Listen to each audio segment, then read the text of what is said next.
We are live. End product. Where are we at? Episode 34, I believe, Quinny. And we're live. We're live on Twitch. We got a special guest with us this week, Nanzo. Welcome to the cast, sir. Great to have you. How's your Christmas been?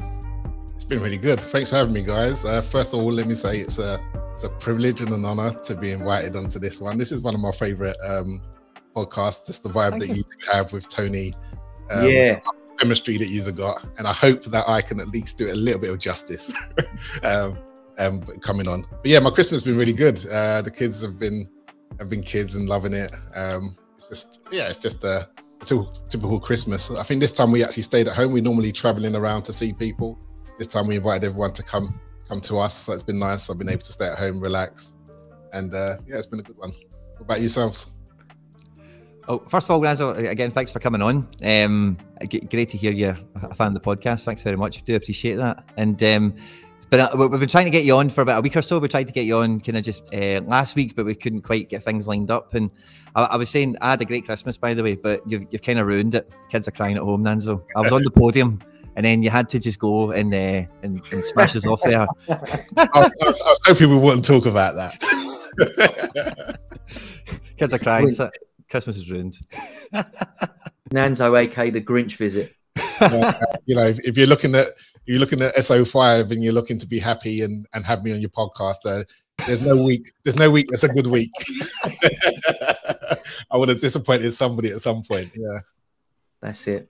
So you must have had a fair few rewards, aka Christmas presents, to open over the festive period, Nanzo. Did you get anything particularly good worth shouting about? Anything that you're really excited about? I got some good cards. However, a lot of them were duplicates. So I got, I think I got Hakimi over the World Cup. Oh wow! Super rare, Hakimi super rare. After the one I bought from you, Quinny. Yeah. Yes. So I did see it was listed, and I was very tempted, but we've out of my range still. And I got a Pierre Kalulu as well, and I've actually he's super rare, and I've actually got one of his super rares, and he's unique. So yeah, I got a fair few decent cards. A Gerard Deulofeu rare. Yeah, because I was saying to you beforehand, Quinny, that I wasn't expecting to do too much over the World Cup, and I was pleasantly surprised at the amount of cards that I actually ended up winning. So yeah, I can't complain at all. And I was actually on holiday most of that period, so it was nice to kind of not be in kind of full kind of SO5 mode, but yet still be able to bag some wins. I think towards the end of the World Cup, people like yourself, who've got a lot of those kind of like top quality super rares that you can flex into like an all-star pro lineup or something like that. Once you get to the latter stages and there's only 3 or 4 fixtures plus a few like bits and bobs in the Chinese Super League to worry about, you must have felt quietly confident going into some of those game weeks, knowing that you've got a couple of the big hitters in the French team or you know, like a Hakimi or someone like that you can use, and obviously knowing how well Morocco played in the World Cup. So you must have been moving into those weeks feeling quietly confident. There was actually some nice cards in those pools as well, because I guess they were trying to focus on rewarding people with cards playing in the World Cup as well. Because 100%, and them setting up that international division, kind of, especially like in the unique division. I think there was only really a couple of us really competing for that had like 4 or 5 cards that were playable, and so you know, it was almost kind of like guaranteed to get a podium. And so that kind of worked quite nicely in the end. And you kind of get that in So Rare, don't you? You kind of get those midweeks where, like you would know for the last one, Quinny, where, you know, you're the only one with a stack of like Celtic cards or a stack of Zenit cards or a stack of, I don't know, Monero cards. Yeah. You're likely to podium at worst. And it kind of benefits the people with big galleries in that sense, those slow weeks. Yeah, completely. I'm starting to feel a wee bit of that now over the festive period, thankfully. But when Celtic are playing midweeks against Real Madrid and whatever, it didn't really work out too well for me at the time. But I've been there myself, you know. And I think, you know, the international competitions were overall really good. Like for people that did have those international cards, I think a lot of people were surprised by how much fun they actually did have, even with like, because under 23s get turned into underdog essentially, you know, so there's no goalkeeper there. And I think a lot of people had a lot more fun engaging with their actual cards as well, if they had any going to the tournament. You know, Enzo Fernandez, of course, was a hero. And there's a few other guys that did really well. On that little kind of piece note there, I was a wee bit upset at the time that International took the specialist, because I bought some limiteds thinking for La Liga 2, I'll just play specialist through the World Cup, maybe I'll pull a rare or something. And then that wasn't even open. So it was just playing All-Star Limited with Limited. So I was like, yay. Yeah, I was in a similar boat. Not what you signed up for. But overall, were you happy with what So5 did over that period? Or? Yeah, I think the Global Cup, like you say, you guys were saying there, like they put a lot of effort into the reward pools, you know, like, you know, in terms of the caliber of the tiers available. And then I got a real sense of the ones that were, you know, and I think now they've obviously had some sort of tweak, or maybe the prize pools are just finally enough cards have been issued or whatever, pricing, market, yada, yada. It feels the tiers, the payouts are becoming much more accurate, and much more people are really satisfied with the wins they're getting. So that, coupled with maybe a slightly, not to say a thinner field, you know, because I think there's still a lot of entrants, but definitely not as fierce a field, you know. I think it was, overall good for everyone, Global Cup or not. Yeah, I feel that. I'd agree with all of those points. And there's definitely the sentiment in the sort of community of players, and also some of the, like, I'm sure both of you probably like put a few friends onto the game over the World Cup, like getting them involved in the free-to-play and stuff. And I feel like the sentiment across the community, and also with those new sort of players, is pretty good at the moment. And there's definitely, like Quinny and I were talking off air, there seems to be a bit of a buzz about like the So5 sort of staff. They're all pointing towards something big happening in January at the minute. And there's a, I mean, they're getting us all a bit excited for it. So they've got to deliver now. Is it like is it a, dare I say, is it a when Prem situation? Very much feels like it, doesn't it? Yeah. It feels big, doesn't it? There's definitely something brewing.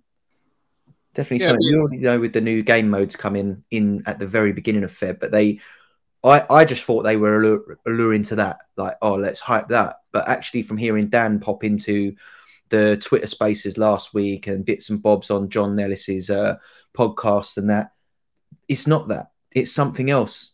And they're talking about new other game modes that they're going to introduce and other things. And it's like, right, something's going on, something's happening. But I have no idea. What do you reckon, Nanzo? Have you got any, apart from the obvious, like the when Prem? Maybe it is the Prem. Do you think it's the Prem, or do you think we've got other things to look forward to?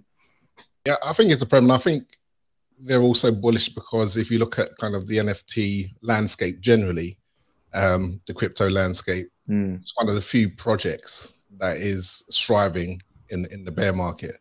And I think that's obviously making them a bit more bullish than you would expect them to be at this time. But yeah, in terms of what they're going to pull out the hat, I have no idea. And somehow, and that's why I kind of like having a big gallery. I like to be prepared for whatever.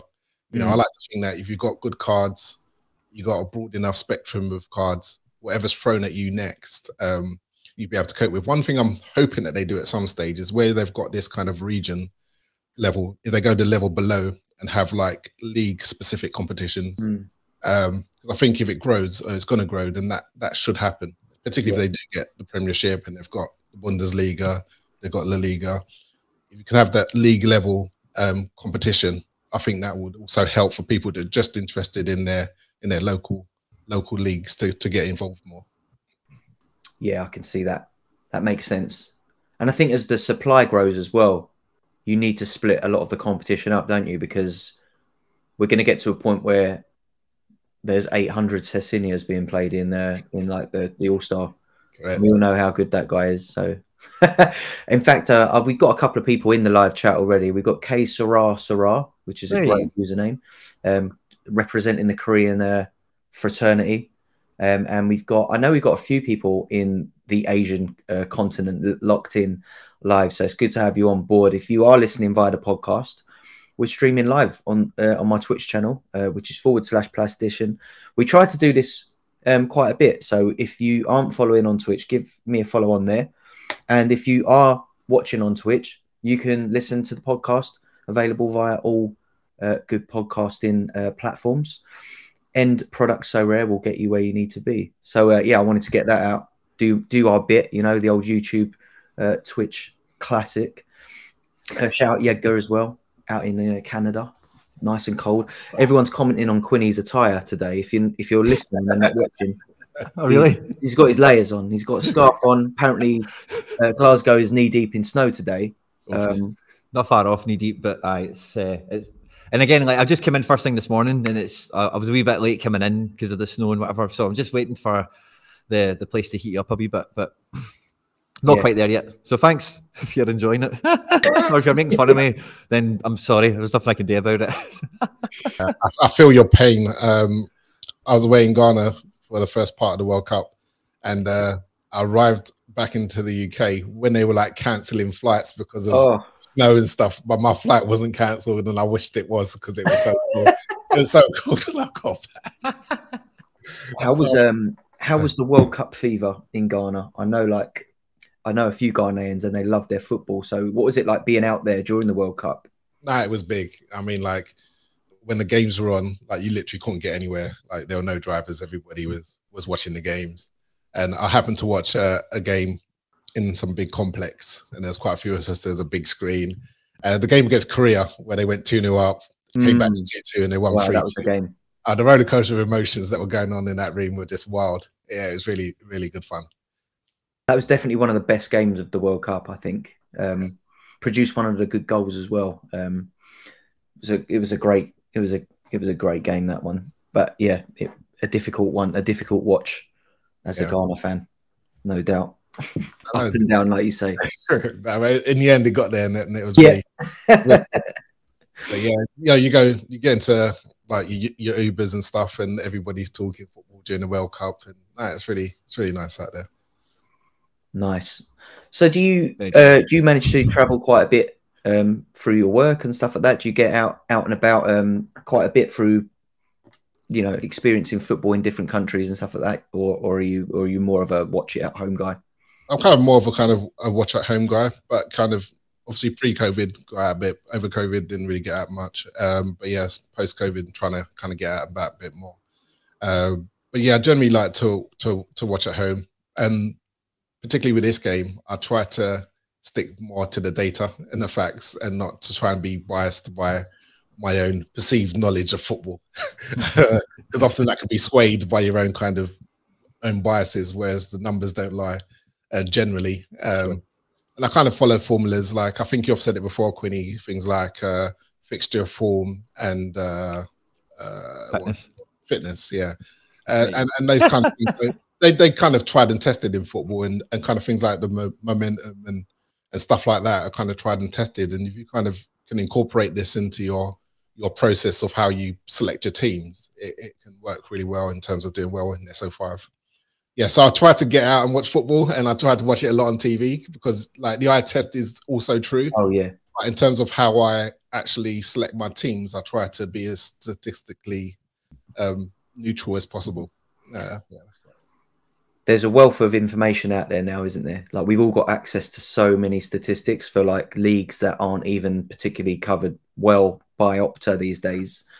And I think like now more than ever, because of how useful sites like Sorare data are, it's hard to sort of pinpoint or like spot a talent before it's already like smacking you in the face on Sorare data in the tables and the rankings of players who don't have a card yet and stuff like that.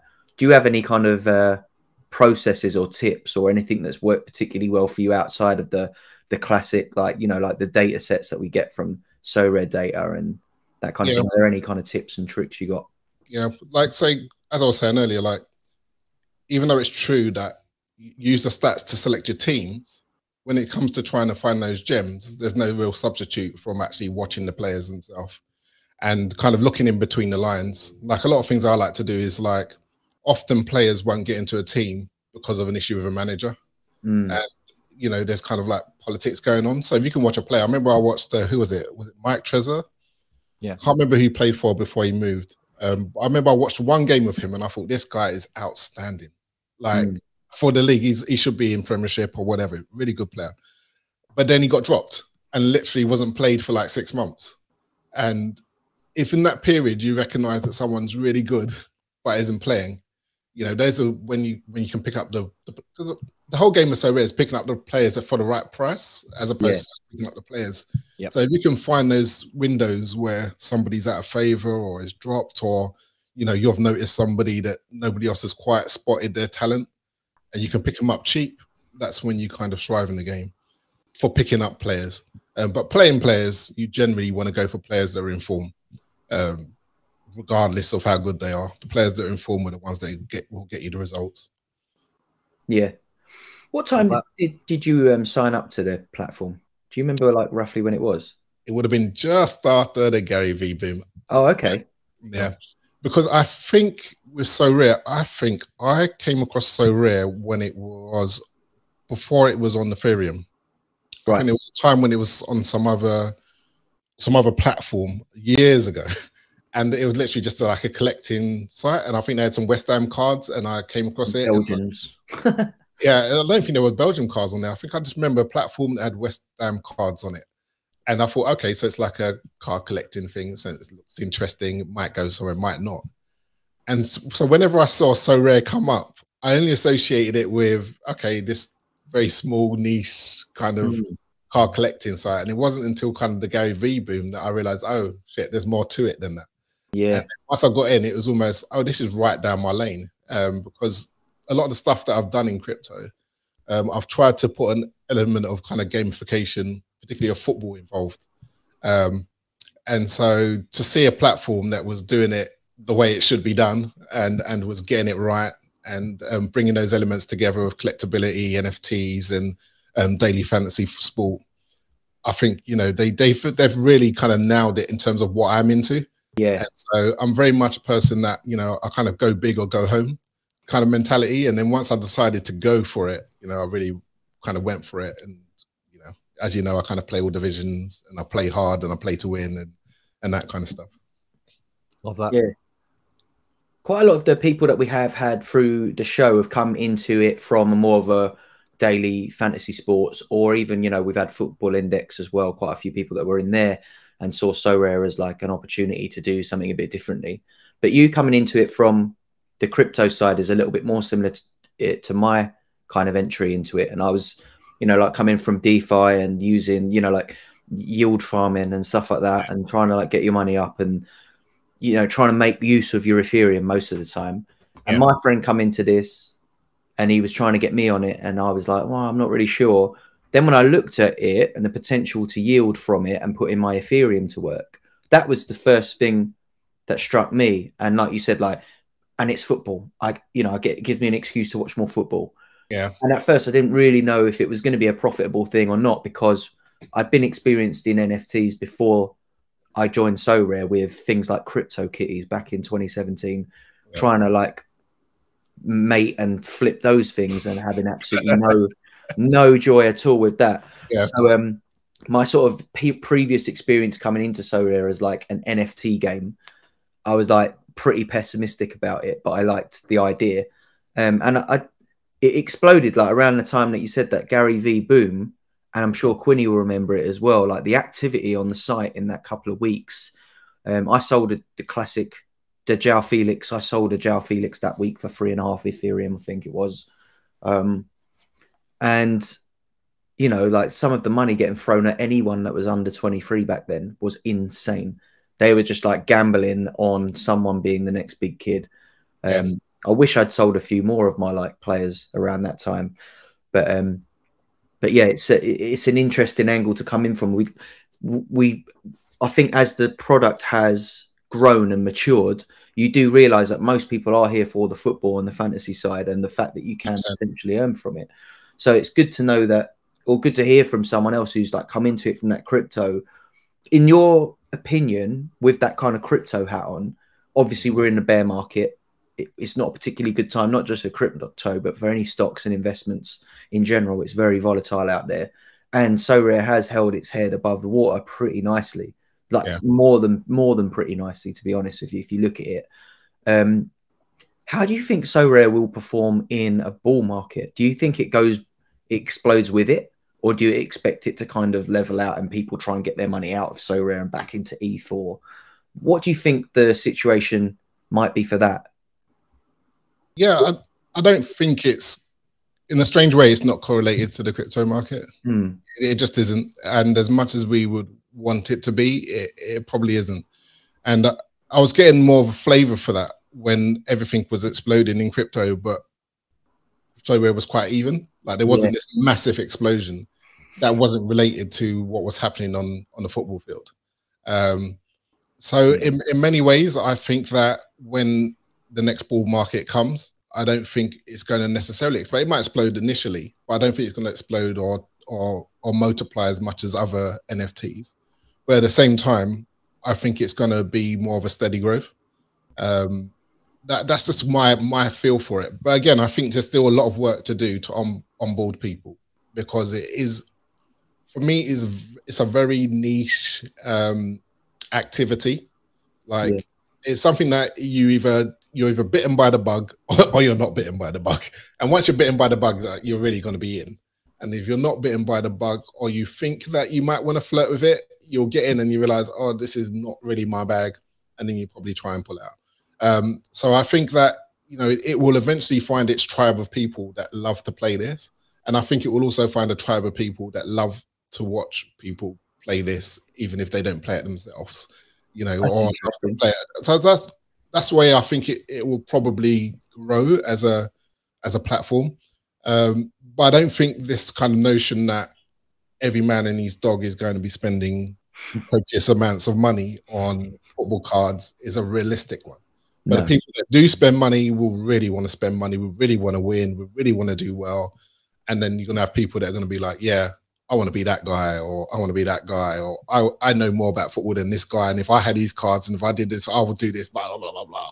Yeah. And I think kind of capitalizing on that part of it, because I feel like it's more like a scouting game, like a football scouting game than anything else. And if you're really into scouting football, world football, different players, who's hot, who's not, who's going to be new, and getting in and out of those players at the right time, then this is your game.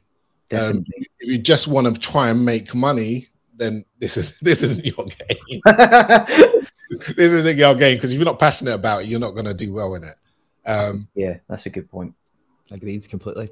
And like listening to you talk there, Nanzo, just puts a huge smile on my face, because like that's very similar to my kind of first kind of thoughts about it, but I really kind of got into the bonnet with Sorare and kind of when I first kind of understood what it was trying to do and what it was kind of became. And also kind of tying back into what Stish says, I know from when I first joined the platform, and just like yourself, all the things that, all those little hotspots that Sorare really gives, that I've been saying this a lot in beginner content, so sorry, but it's just almost a wee bit robotic at this stage. But like Football Manager, FIFA, even like I've did all this stuff. I'm 34 now. I've did all that stuff all my life, and they've all been fun and good, and I've enjoyed bits and pieces about them. But like every time I played Football Manager and went into like 20 seasons into the future or whatever, I always thought, wow, imagine this could pay off somehow for me, spending this time and money. Or with FIFA, if you get pure in-game rich in it, like, wow, imagine this meant something in real life, or whatever. But I know that inside Sorare, like that's the kind of that's the thing that they're really trying to capture, is that whole that last piece of the puzzle with the NFT technology, where you can like own the card, and it's like Nanzo said, if you scout the guy and you find him and he's at Racing Club and then he moves to somebody, then there's rewards for that, and in many different kind of guises and phrases. So when we hear Dan on a Sorare Spaces say, I have never been this excited before, and that's the tea he drinks as well, then it's my cheeks just went all fuzzy, Nice. Nice. Funny, what you were saying earlier, Stish, about that Gary V boom and the prices. Like I bought cards which I knew were at inflated prices, because I knew that this was my game. Yeah. And I had to get in on the game. So I was like DMs with Power Trader, and he was rinsing me for ETH for random cards. But I said, you know what? I think I even said to him once, I know I'm overpaying for this, but I know I'm overpaying because I need these cards ASAP so I can get the momentum going. Yeah. For what I want to do.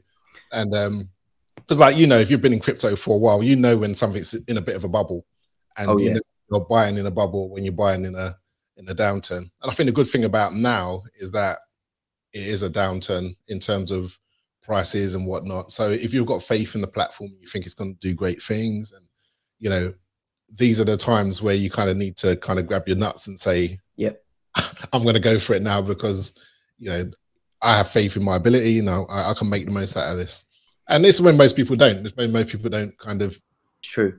Not There's able less to of a like buzz about it when everyone ain't talking about how much money they're making on it, right? And it's like, I think the thing with like, we're looking at this as like a potential downturn now. It's not just maybe a crypto downturn that's causing this, but if you look at the sort of the pattern of like the market activity on the football market on Sorare, whether it's a bull market or not, this time of the year is always a bit of a downturn because people are getting rid of their Asia and America cards, maybe moving into Europe.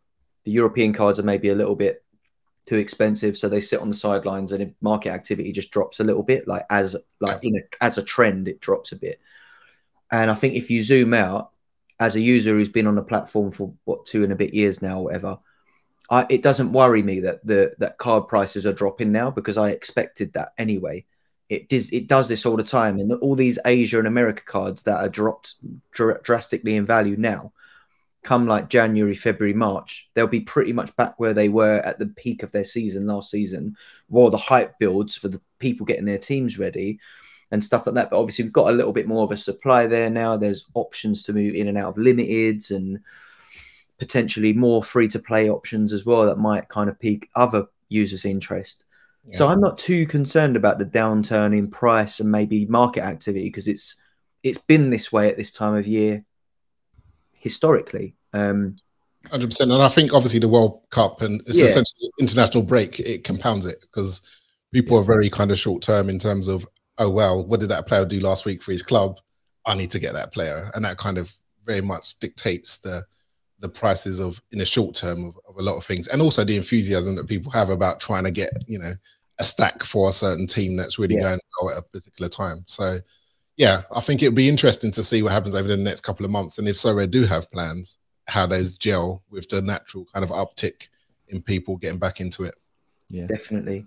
And I think another thing, sorry, go on. I was going to say, I think it's very interesting, like across all of that, like it's a really great example of all the kind of like the time sensitivity that goes into the market. Like Nanzo was saying, sometimes you know you're overpaying with something, but you're paying for like express delivery. You know, you're like, I just need it now. I'm not waiting next month. I'm not waiting next week. And equally, when your guy's not playing next week, people want a discount for having to wait, you know?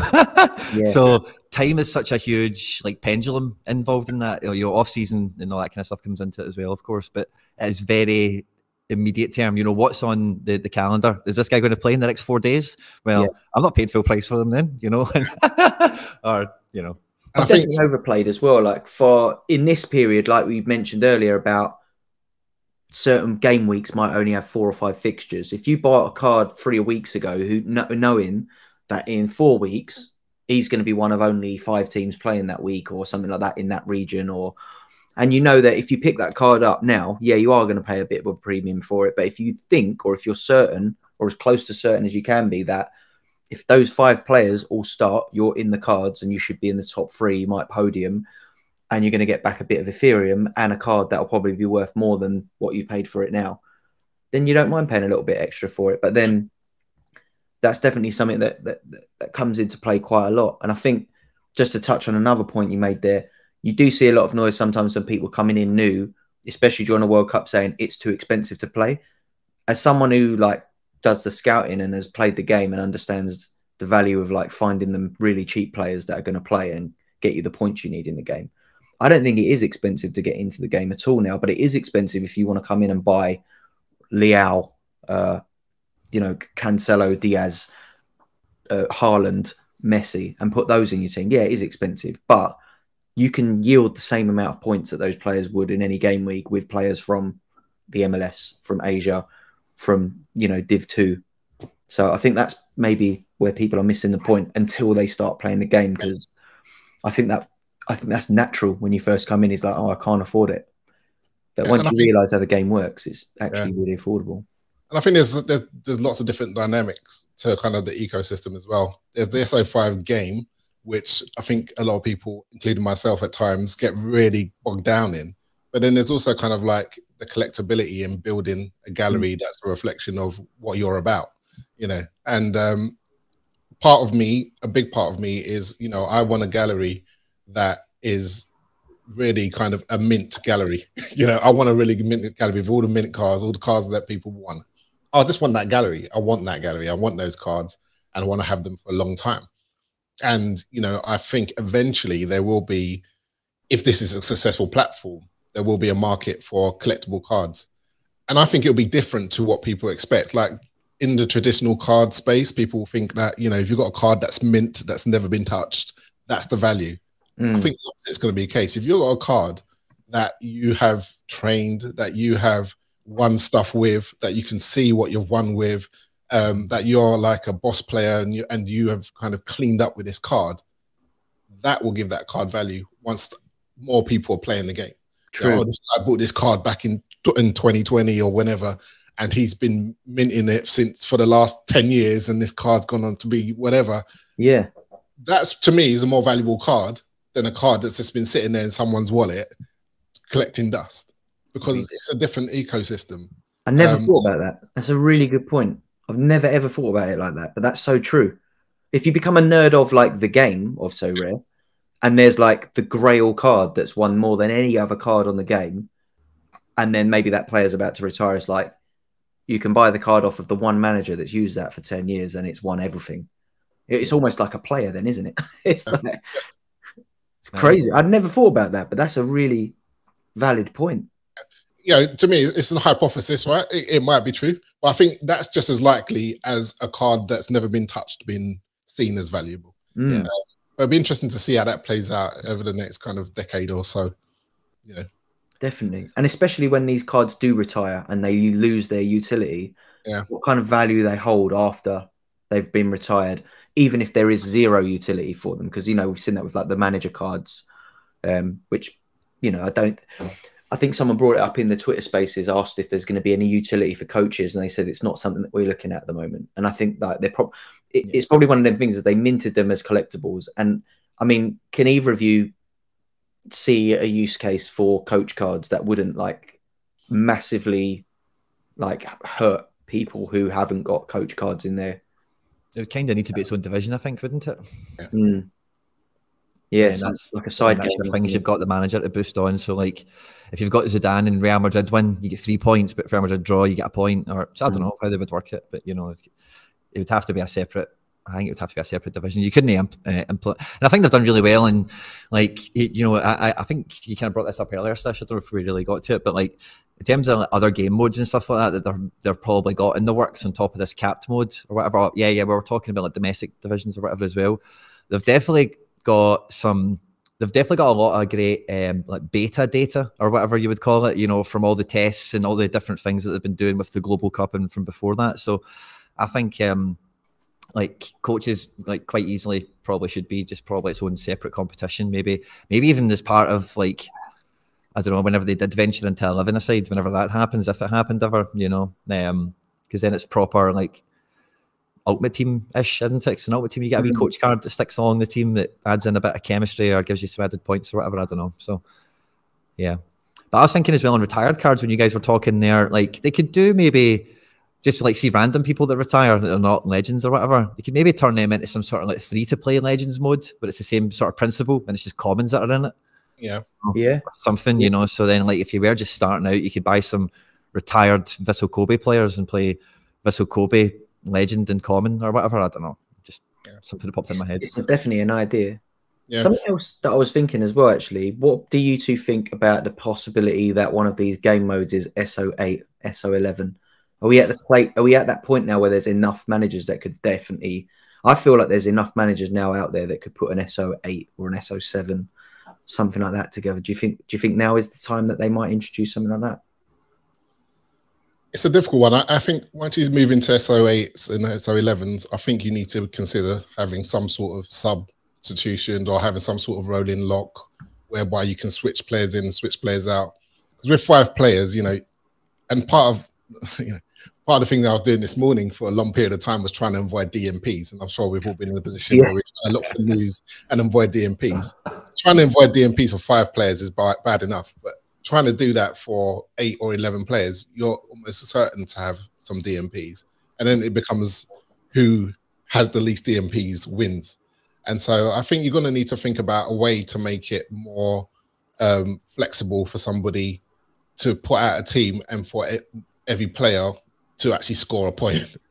So I just think it's interesting, and I think something they will have to experiment with eventually. But I think how you do it, I think just straight treating it the same way they treat SO5, I think would probably be a bit of a mistake. I don't know. That'll just be my initial view, because like a lot of my work right now around SO5 is avoiding DMPs, right? A lot of it is what's the news the day before or the morning of, to work out, you know, who's going to be playing, who's going to be dropped, who's injured, as much as anything else. And that gets infinitely harder the more players you have in the team. I definitely feel that. I felt like I got to a point where I had too many players to keep on top of, and then you just find you're just submitting teams that are just dying on their feet because you've missed something blatantly obvious across 3 squads somehow or whatever.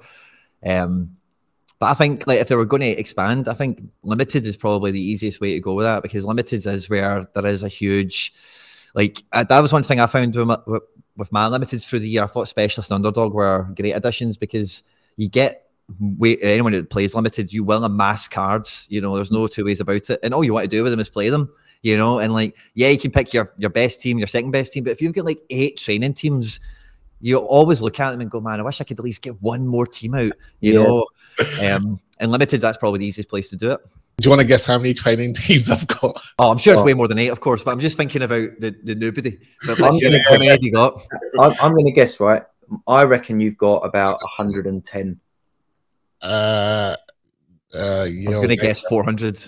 Oh, yeah. In between. Hold on, let me check. No way. I haven't had a look at how many cards you've got, to be honest. 268 training teams. Oh my god. That is insanity. And I do set them. They reset them themselves recently, didn't they? They wiped them all out, I think. Yeah, I had that. I didn't. I didn't have them wipe mine. I wouldn't have had that. I would have literally kicked up a fuss if I start from scratch. I'm not sure how it works, but you never they always end up where a certain amount of them are broken up when you are putting your teams together. I don't do anything sophisticated. I literally just throw stuff together. But yeah, 268 training teams. Incredible. A lot of excess. A lot of trains in it, Nanzo Scoop. I've got your gallery up now, just to have a look at the sort of statistics. And I think you've got the highest reward winning lineups percentage I've ever seen. Definitely for any of our guests, 27.54% winning lineups. That's interesting, because I actually put out teams which are not going to win, or I just put out training teams sometimes because I'm not really good. But yeah, it's interesting that it's that high. That's really high, yeah. I feel that that's really high. And you've won 1,151 winning lineups. So you've won. It says you've won a total of 1,178 rewards. And you've got 85 SO5 victories, which is pretty impressive. Pretty impressive. What was, of all your rewards you've won, what was the one that you were most excited about when you opened it and found what you'd won? This is gonna sound odd, but I don't get excited about the rewards as much as I get excited about the victories and the manner of victories. Like, as weird as that sound, I get more excited about the victories and manner of victories. Once the reward's gone, like you've moved on, because you've set your training team for the next game week, and you're thinking about the game week after that. So it's almost like your rewards come, and it's like, okay, well, what cards have I got? I think the most I got excited about was probably when I won the Vinicius Junior rare, simply because I hadn't won a good rare card in a long time. And yeah, I think I did a stream as well, and it just like hype, because I thought, oh, it's going to be another dud or whatever. It's like, this is genius. And it's like, yeah, so that was like one where I can remember it. But I remember more things like when I think it was Bayer Leverkusen were playing, and I was in the running to win Champion Unique. And is it Demir Bayer? Yeah, Karim Demir Bayer. He was in my midfield. And they were just having an average game. And it was like the last 2 minutes of the game. He had the ball on the left wing, and he swung it across.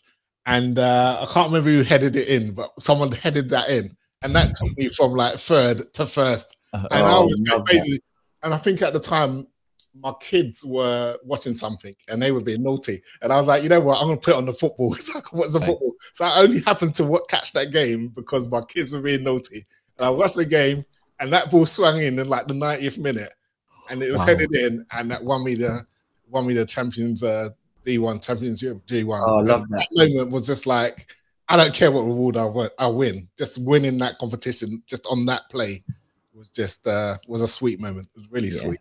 That sounds fun for sure, man. Yeah, definitely. I had not quite as exciting, but to get myself into the rewards last night, I had one of my players hit an assist in the 95th minute, which put me in the cards, and that was. I looked at it there because So Rare Data's app was sort of playing up for a bit, and it was like a lot of the scores were stuck at like the 70th minute. And I'm looking at like FOTMob, and I'm like, the games are finished. Like, I'm trying to refresh, it's not working. And then eventually they refreshed, and I see that my player was granted an assist. I was like, amazing, that puts me in the cards.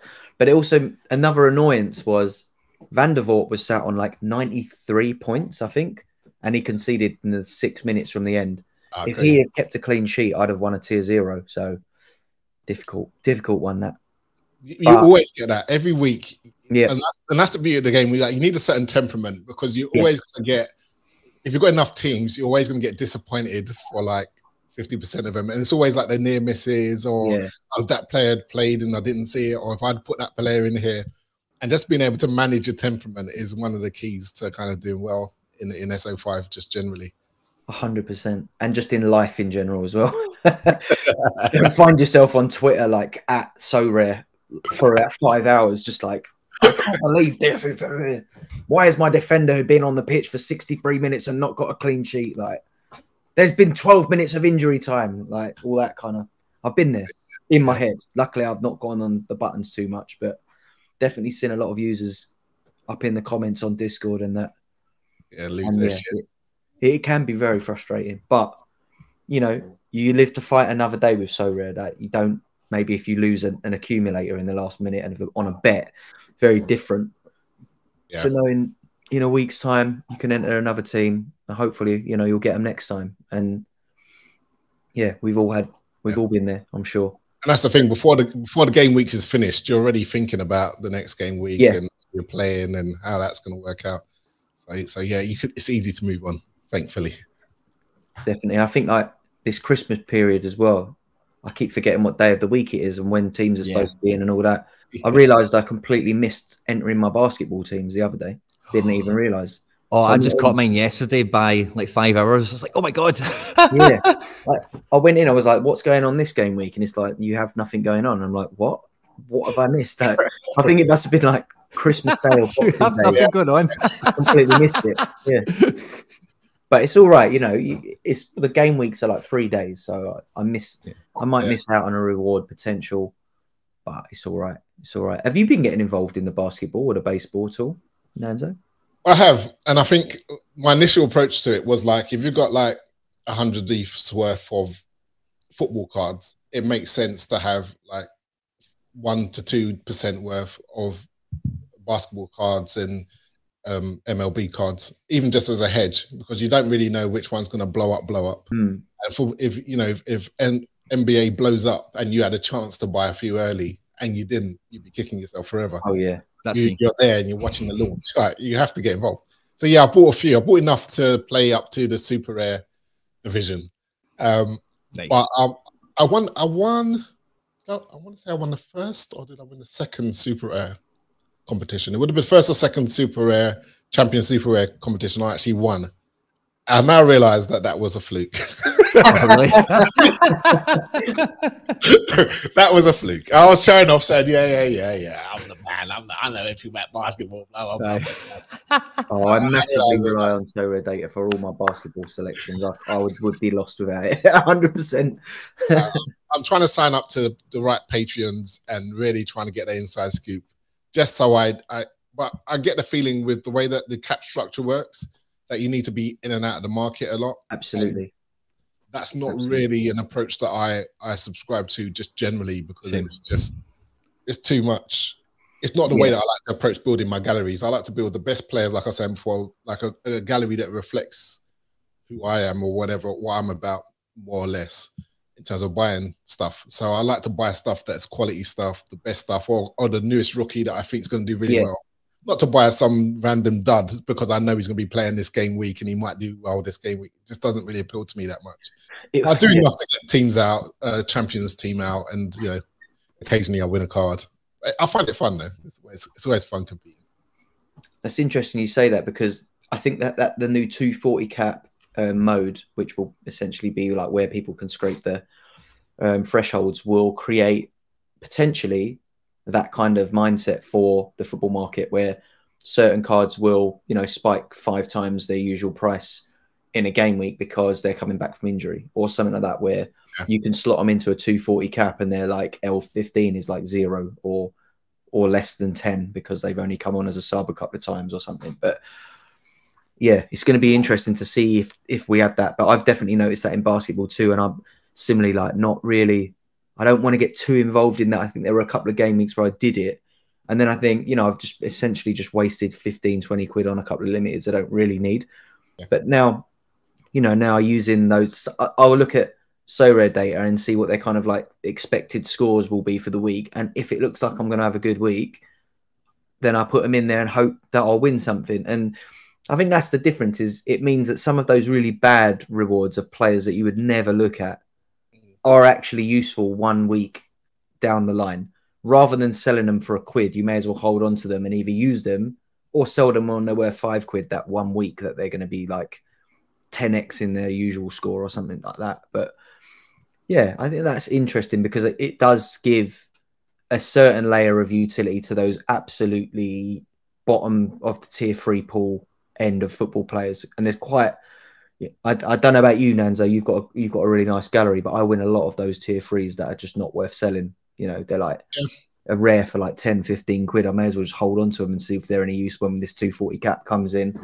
And yeah, but Quinny, have you any thoughts on this 240 cap and what you expect that to do to the market? Well, I think, I think again, this is probably the tip of the iceberg in a positive sense, where this is the first one where they need to give us proper notice on it because it's involving thresholds and it's a pretty big part of, the market and the game dynamic. So I think that's just like the lead, that's the lead singer in this band that's going to be playing for us the 31st of January. So I think like, I heard Sean Newsham saying this on their podcast. They did a really great episode this week. Every episode's great, of course, but this week was a very good one. They had one of their old chums coming in and they were spending money building a team for him. And Sean had said like something to the effect of like, I can't remember his exact words, but the image it put in my mind is, there is other competitions that are going to be coming out alongside this that like, going for 50 quid a VF every week is like something most galleries are probably going to try and do with rare cards and with super rares and with uniques, everything else. But that's not what gets people buzzing to play this game. It's going to be something else. There's going to be they're going pretty hard on the T's in front. So I think like the 240 cap is like, in terms of the market, like we've seen in basketball, you will get those L15 cheat codes on any given game week. In football, I don't think it's going to be quite as prevalent because like DNPs actually don't really count in that terrible a way for it, and whatever. But like Nanzo was saying earlier, like for basketball and for football, I'm very much on the same page. Is like I would rather just have my stable of guys and then figure out, right, well, I know this guy is going to fit and it's actually a good week for him because his L10 or his L15 is down to 38 because he can't get off the bench. But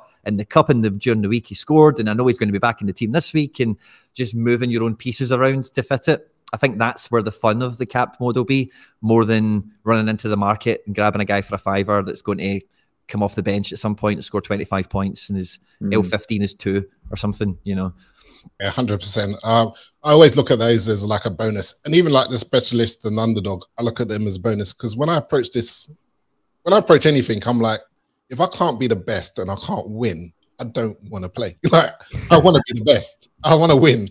Like, I don't want to like, just come along for the ride and scrape this and scrape that. I'd rather do something else with my time. If I'm going to play this, I'm going to win. But I think the great thing about this is because like one of the reasons why I have such a big gallery is because you can't really shift cards a lot of times. like it's hard to shift cards unless there's a reason why people want them.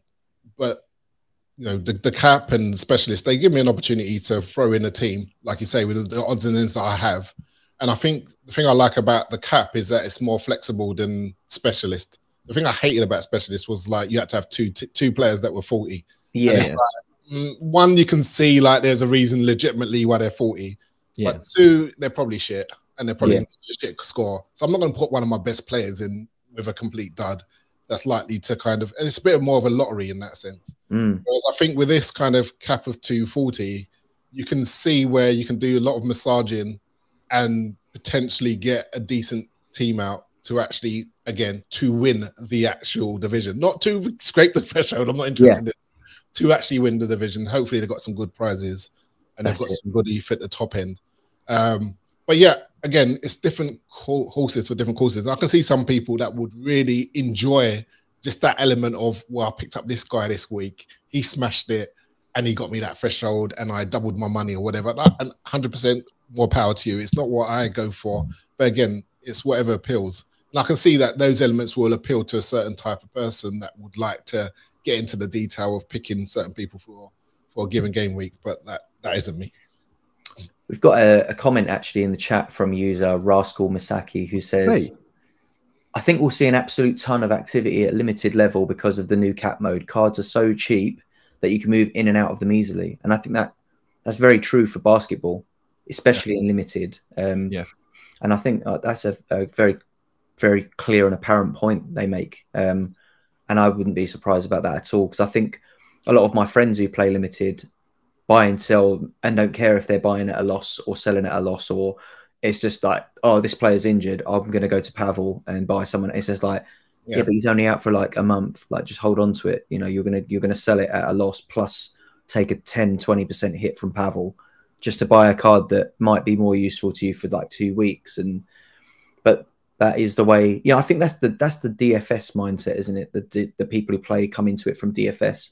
That need to try and win every week rather than look at the long picture of holding on to a card. Maybe instead of selling it, maybe reinvest the funds to just buy a card and sit on that one for a bit. And, you know, over time you'll be better off for it. But I guess it depends again on what your kind of like your risk exposure and how comfortable you are with putting a bit more money into a platform that you might have already put a little bit more than you'd have expected to.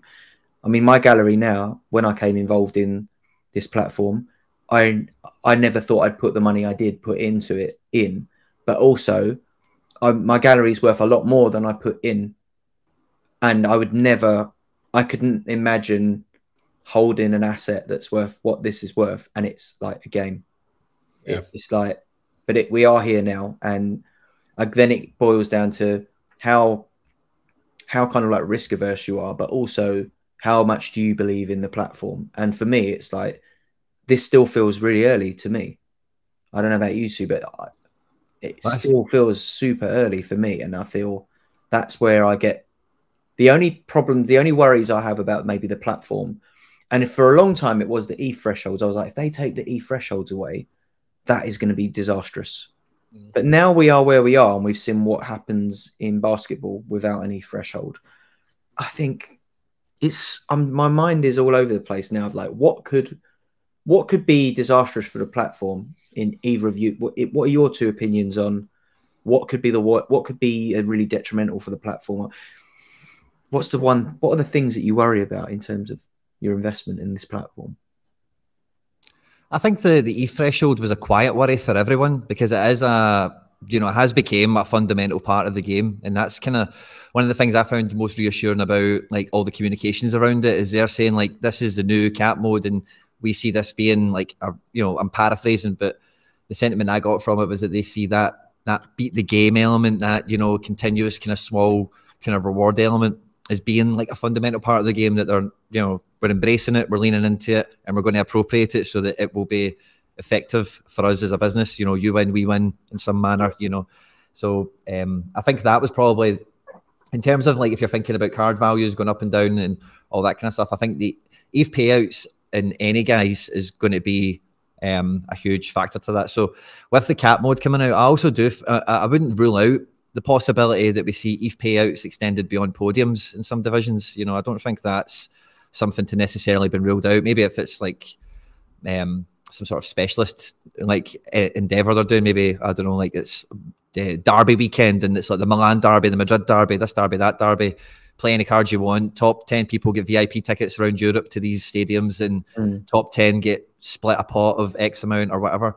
Wouldn't rule out that kind of thing happening, but I think that's because so much of the game, like we're spoken about already with time and a few other elements, is like a lot of the valuation is around utility, you know, and the more utility is worth, then the more cards are worth, you know, kind of thing. So I think that that kind of quiet caution we all had around these thresholds, what was going to happen with them, that's kind of dissipated widely, you know. And I think in terms of I don't really have any worry at this point. I'm like, Nanzo had we're finished off in 2022 with the quote of the year is if you believe in the platform, then grab your nuts and go for it, you know.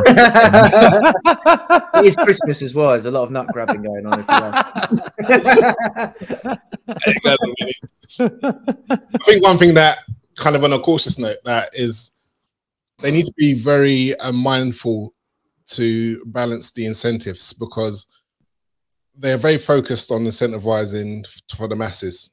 So how can we get on board the masses, and how can we get the masses on board? But I think a big part of this ecosystem are the whales and are people that are buying the high end stuff, and a lot of that filters down.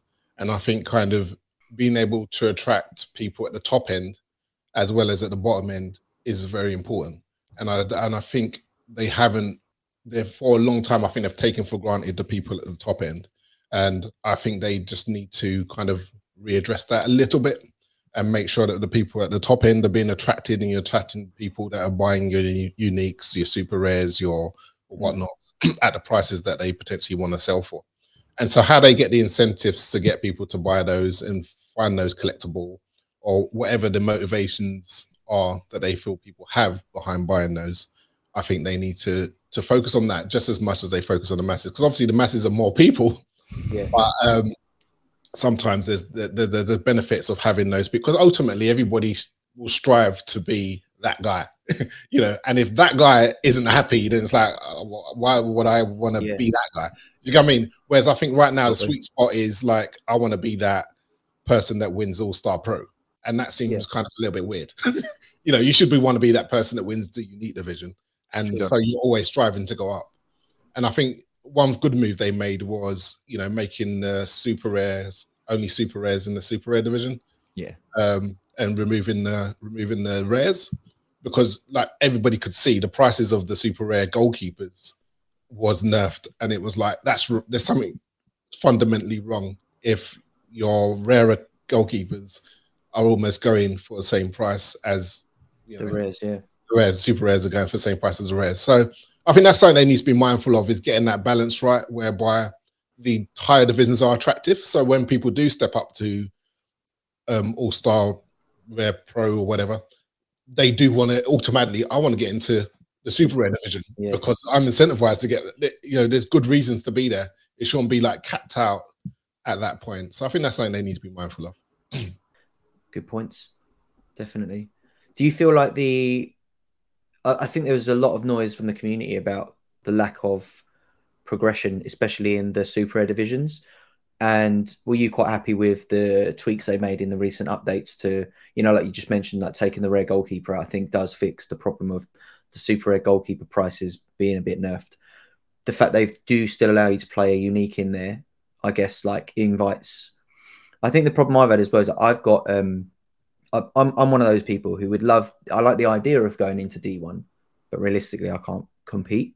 But I would like to compete better in super rare division. Therefore, I bought a unique to try and boost my chances in that division. And I've been quite happy with the tweaks they've made.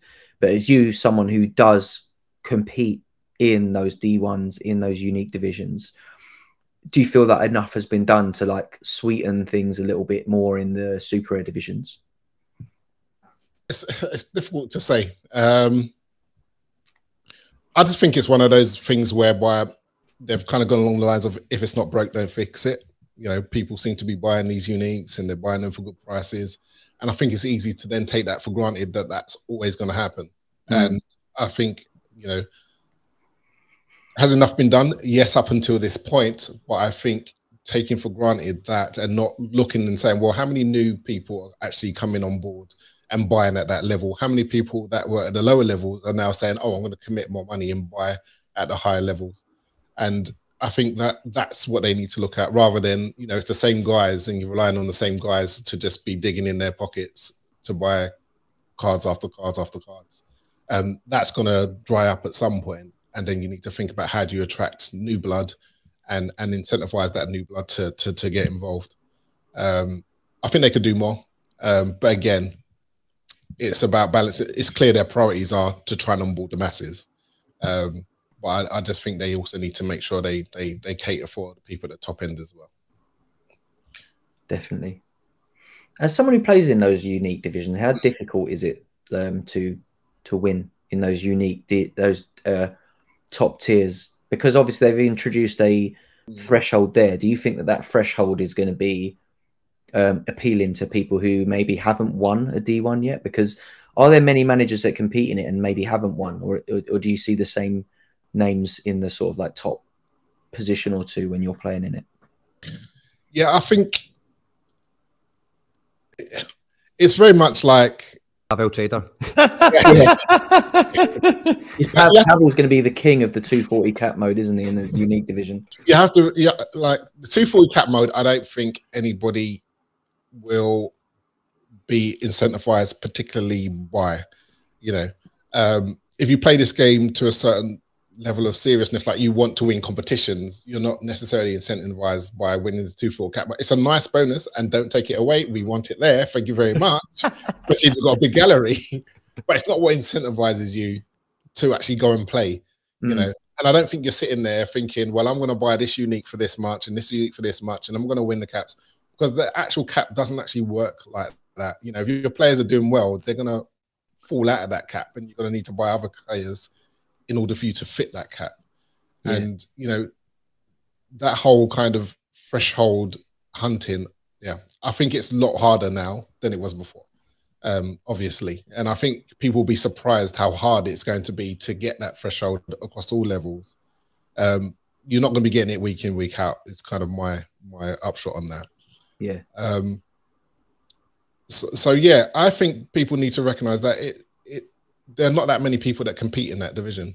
So you might think, oh, I don't want to buy my free uniques because I can't compete. But you'd be surprised if you've got decent uniques and you're strategic and it happens to be your game week, you can get close to a podium. You know, you shouldn't just fear the Messis and Mbappes, because not everybody has that perfect blend of top end players. And those top end players are not necessarily going to perform. It's come back to what I said at the beginning. Form's important. Fitness is important, and fixture is important. So if you've got the players that are on form for a given week, I've got players that do it for me, like Griezmann will do it for me occasionally, or Thuram will do it for me. And they're not players that you would obviously think, oh, they're going to do it for you in Champions America. Yeah. But, you know, they do.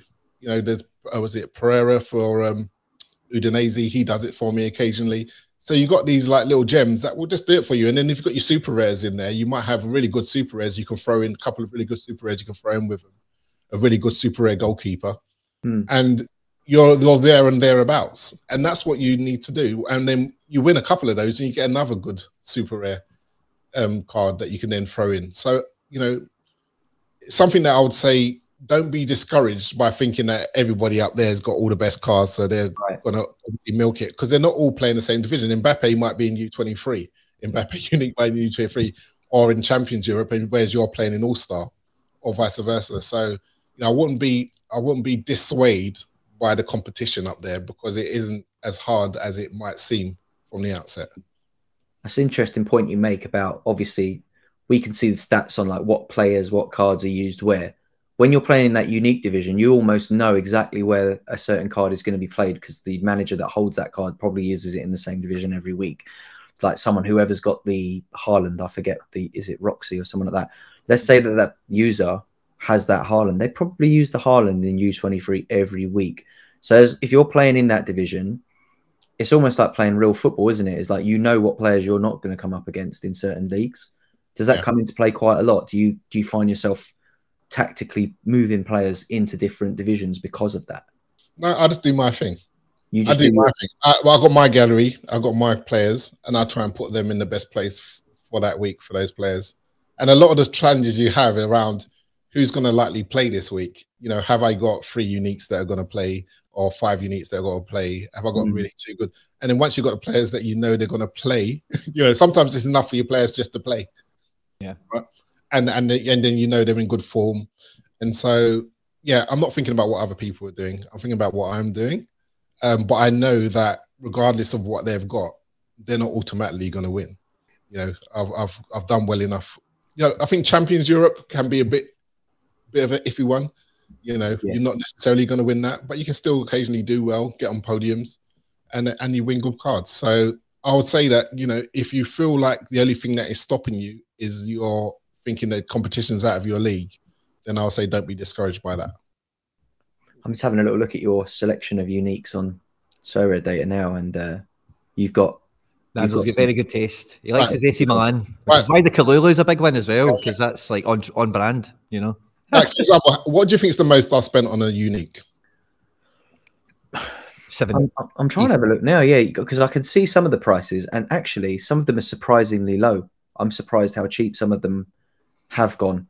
And yeah, I mean, I haven't seen one yet that's like double figures. Yeah, but so the most I spent is like 11 ETH. What was that one? Unique.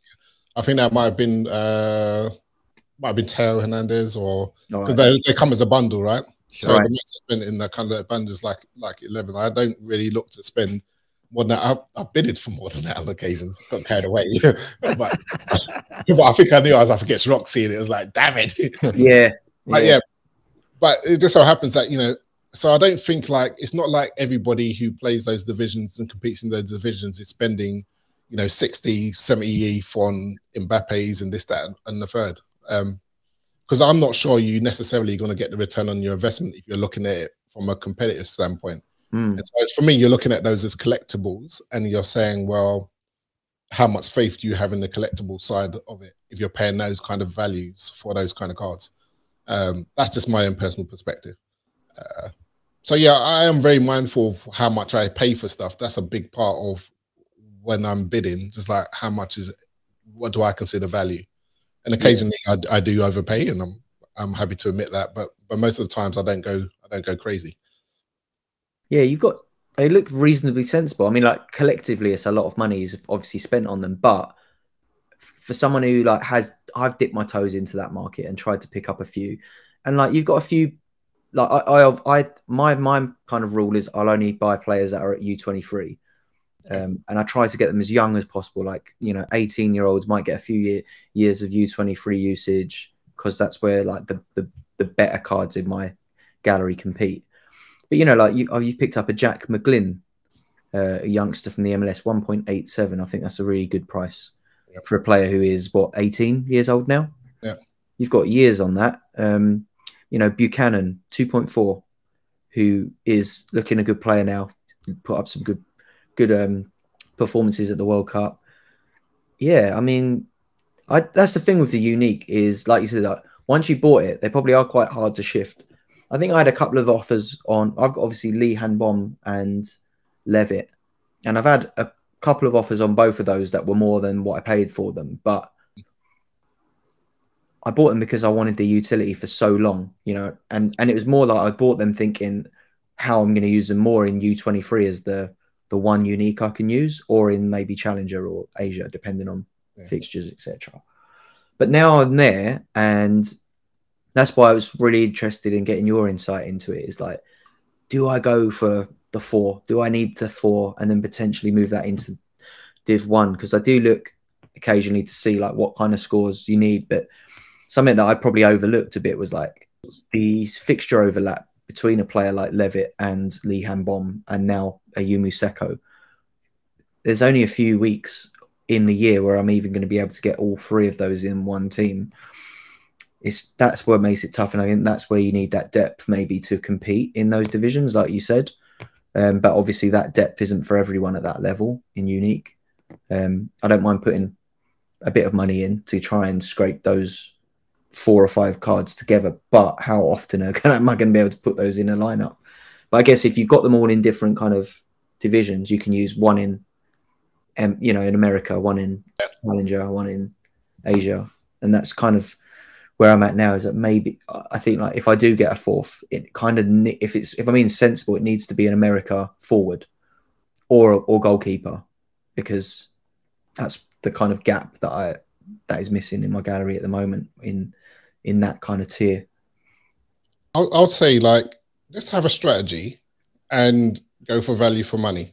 Like, I wouldn't even think about like oh, I'm going to go for the under 23s or whatever, or like having them for 5 years. Because some of my best cards, to be honest, is when I first joined the platform, and people like Nani, yeah, Nani, and I think I had, what's his name, Chris Mueller, you know, and then Orlando just went on like 4 or 5 games where they were just crushing, and they won me some great rewards, you know, and they made their money back. So sometimes you can just look at it and be like, and like a lot of what I've won is like things from like my Monero stack, you know, where I just like had those stacks and I had like 3 uniques, and then I had a couple of the super rares, and because they were only playing in certain weeks, and so if you can be kind of strategic, I would not put like a limit to say, well, I only want kind of players under 30 or players under 23 because I want them for this amount of years. So I think sometimes you can be very tactical and say, well, actually, I know that America season's happening. Oh, wow, he looks undervalued. He looks undervalued. I think there's, you know, Nashville are going to do really well. If I put those 2 together, that'd be my defensive stack. Let me go and grab that, and I can play that. And you know, you have enough flexibility where you can move them into D2 or whatever if needs be on a given game week. But if you can say, well, if all these pieces are available, I can have a really good shot at, you know, either America. And again, a lot of my tactics is, well, I should be telling you my tactics. Listen to me. Waffling away, giving away all my trade secrets. But again, everyone's got a different way of playing it, because you guys often focus on the all-star divisions for the best rewards. I go all-star, yeah, that's definitely Quinny, yeah. I would very much focus on the regional for the best chance of winning, right? Because as long as I'm winning, I can eventually like parlay some of my rewards into those all-star divisions and then compete there, you know, because I think I won an all-star D2 with all rewards. Sorry, this week, but also a week back, and it was only rewards that I actually happened to play that week. That's a dream. So I think sometimes just kind of finding your niche where you're most likely to be competitive for whatever region is kind of, for me, sometimes the best way to go. But yeah, I wouldn't be discouraged from doing it, and I would think for more in terms of value for money. If I can get like a unique for half an ETH, and I think it's a bargain, I wouldn't care how old he is, I wouldn't care whatever. I'll say, well, for this 6 months, he's gonna be really good for me. Go for it. Yeah, that's kind of the approach I would take. I was talking to Tony in the week, wasn't we, Quinny? And I think I said to him, I think any unique underneath that's got like a year or two's utility, if you can use it, is a bargain. If they're playing every week, you know, an ETH for a unique that you can, if you've got a D2, you know, if you've got a super rare team, having a unique in that is actually massive. I've realized that. Yeah. It made such a difference to my team having a unique. And I'm fortunate that the unique that I bought does put up like 50 plus scores. Then that 50 plus turns into a 70 odd. Do you know what I mean? Even on an average game. And that is massive in a D2, a 70 score. Yeah, like this game week just gone, like Nicholas Storm, what his name is, he has been awful for me the whole year. He's been awful. And I literally just threw him in there, and I was like, you've got to come good at some stage. Yeah. But I put him in because he was unique. And if he does come good, he's going to get me so many extra points, and, you know, helps to put me over the top. And so, yeah, having those kind of uniques. Again, if your mindset is, I want to win, he might have just had another stinker like he's had for most of the year. But if he has a good one, then he could be the one that pushes me over the top, and he did. So, you know, I think that's like, I have my mindset is very much win, win, win. So if you kind of got that win, win, win, like you'll podium, you will get some cards for finishing 8th or 9th or 10th or whatever. And that will just build your gallery. And obviously you can sell them, but then you can keep them for another game week. So yeah, just giving my 2 pence worth. I love it. And you know, like all the way through the podcast, Andrew, you said that quite a few times. Like, it's all about winning. It's all about going for it. And like, you know, like I know you're kind of poo-pooing me on the All-Star thing, but that's kind of the same sentiment that I kind of live on. You know, is like, if I'm gonna win a division, then I want to win the division that pays out the biggest. You know, so we're kind of drinking again from the same tea, I think. You know, in that respect. But and again, I'm definitely not. I won't go to that point of like absolutely optimizing, you know, to that sense where maybe there are some times where I probably would have like, do you know what I was doing a minute ago? Because we asked people to comment now, you know, and we'll pull the comments into the podcast as well. But all the comments from last week were wildly just like great episodes and that kind of stuff. But one person commented on my thing saying I scored, I forget what game week this was, but it must have been in the last week or two. They said, Quinny, under 23 rare, 149 points, tier 3 rare reward. And then the next line, John Nellis, under 23 pro, 150 points, podium. You know, so there's definitely like wee things like that I sometimes just don't even, so I don't see the wood for the trees sometimes. And maybe I do play a team in the wrong division, but it's one of those ones. It's predicting the future, man. It's hard. What you can do is try to make the best decision you can at the time. And then, as long as you're making enough good decisions, they will then pay off. And that's the way I look at it. You know, it might look like I'm winning all these stuff, but I'm losing far more than I'm winning. You know, and that's the reality of the game, right? That's it. Now, Stish said it, your win percentage is 25%, 27%, which is very impressive. But, you know, the flip side to that is you're losing 73% of entries, you know. For sure. I think we're all in that boat. On that note, I think I would take the 73% loss. I think mine. I think my win percentage is about 12%, 11%, and I looked at that the other day and thought that's all right, because I'm similarly to you. I think sometimes I'll just chuck a team in, like a training team, just on the off chance, you know, like, oh, I have 3 players that are going to play on one of those really weird weeks where you might even podium with 3 players if they all hit a 80 plus or something. So yeah, a lot of my teams are like that. I think I'm pretty sure this week, like we mentioned right at the beginning, I only had a few cards playing. I was missing midfielders, so my options were very thin, and it meant that I think I've got 5 teams in, but I don't think any of them have like 5 starters in them. I think like they're pretty much glorified training teams, and I'll be just hoping that some freak scores come in and they manage to scrape me a reward of some sort. But I think like, yeah, there's merit in doing that as well. Like, you never know. Like, there's definitely been random weeks where I've managed to get in the cards with 3 cards or something like that, 3 players playing. So 25% is pretty impressive, and when you bear that in mind, really, it's mental. Yeah, I think another advantage of throwing in effectively training teams into actual lineups is that it often helps you identify the gaps. Like if you find that, oh, I'm putting these 2 players in, it's always the same players that I'm putting in, and if I just put like a couple of players from this team or this league, that's a full team, you know. Yeah. If you're just used to just not doing it, it's like you don't kind of see the obvious gaps sometimes. It's true. Absolutely true. I think that's the benefit, I guess, of having those stacks as well, is that if that team does play on one of those weeks where not a lot of fixtures are in, you know you've got a team because that team has a fixture. Yeah. I think that was for me, like pre-season before like Div 2 happened. That was my thinking behind all of the championship players. I'm like, that championship player's got the utility of a Champions League player, but half the price. But they'll be competing in the same game weeks because the championship have so many fixtures. But obviously that got kiboshed, and now I've just got a great D2 stack. Yeah, I think kind of stacking can be underrated in the sense that, you know, a lot of my good wins have come from the fact that I've had a Benfica stack when Benfica are flying. Bang, you know, I can put that into like a D2 challenger, and they will be competing there or thereabouts for a given period of time every week. You know, and similar with Zenit, like you've got a Zenit stack and it will be competing for a period of time for a given week. The trick is to know when should I play it as a stack and when should I split it up, because certain players are not kind of performing to the level where I've got better players that I can swap in. So I think kind of having that flexibility of being able to put a stack, because, you know, it sounds obvious, but teams play good as a team you know, often. And, you know, if you can put that in when they're on fire, you're more than likely going to have a kind of winning formula there. So I absolutely love that when you've got a couple of players who've maybe moved to teams that don't have cards, and it's like, I bought a couple of, well, pre-season I bought quite a few sort of Chinese Super League players. I just had a look. There's not many players on the platform who play in the Chinese Super League, but I picked up a couple of Romulo and a Kim Min Woo. And then a bit further down the line, I realized how useful Romulo actually was going to be. And I picked up a Kim Min Woo super rare so that I could pair those as a midfield pairing. And Chengdu Rongcheng have been absolutely smashing it.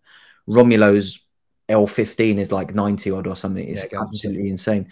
I mean, they had a game this morning, but because it was a double game week for them, he put up a 92 in the week, and that was scored. And today he put up at 83. So it's like he's not even going to, you're not even going to see that on his L15. But those little wins for me are like, it should show his L15 still.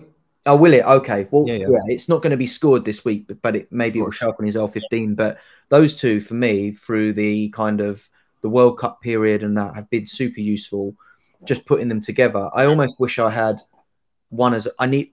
There's another couple of players in that team. There's like Winbichler, who moved from Seongnam, and I feel like maybe I should pick that up and have a defensive card that I can throw in there, because that team has performed so well. And that's, like you said, like having those little stacks, especially when they're really random players who maybe only have 20 cards on the platform. You are probably the only person who can put those three in one team, and if they do hit, you're definitely going to be in amongst the cards. And I've realised that a bit more in this last year. I noticed it a lot in the close of the European season, how much stronger I was than a lot of the people that I used to like hate seeing in those, like putting me out of the cards every week. When the European season closed, I'm like, I had some good picks in U23 from Asia and America that other people didn't have. And yeah, I tried to take that into the European season, but I find it a lot more difficult when all the football's on. I can't wait for Asia and America to start back up again. I feel like my win percentage will probably like double, but yeah, I'm just missing the 10 o'clock kickoffs as well on a nice Saturday. Yeah, tell me about it. I love it. That's one thing that like Sorare did bring to my life, was enjoying a bit of Korean football on a weekend in the morning as I'm sat like getting out of bed. Can't beat it. But I think we've covered a lot. Quinny, is there anything else we need to touch on? It's been an amazing chat with you, Nanzo. It's been great. I've enjoyed it. You know, just chatting the breeze. I don't know how it comes across to listeners, but I just enjoy chatting with you guys and just shooting the breeze. It's nice. Yeah, it's been brilliant. I've had a great time, and I think that that's the one thing we always try and make the podcast about. Like I've seen to you before, Nanzo, is like hopefully picking each other's brains and that kind of stuff. Because at the moment, like we spoke about it, I think last week or whatever, but like, this is like one of the few times, probably one of the last times, where we're all going into something not knowing what the new meta is, what the new dynamic is, what the optimal play is. So, and there will be like winners, like that's the best kind of thing to do. But there'll also be other ones where like, oh, well, if you did this, actually, you're now in a great position, etc. So I think this is a great time for me and hopefully for everyone listening, that sometimes you just need to take yourself out of your own situation and think about it in either a smaller scale or a bigger scale. And then sometimes you get new ideas and new, like, oh, this could work for me, or I could try that. So I've had a great time, and I would like to hope as well everyone else has enjoyed you, Nanzo, because I've had a great time with you, buddy. That's been good. And like you say, it's often there's so many different ways to win at this game. And there's so many different ways that you can classify yourself as a win. Sometimes it's return on investment or whatever. And so, that's the beauty. There is no right way. There's just ways that you can just learn from other people that they've done it this way. That might work for me, it might not. You listen to someone else next week and they'll have a different way of doing it.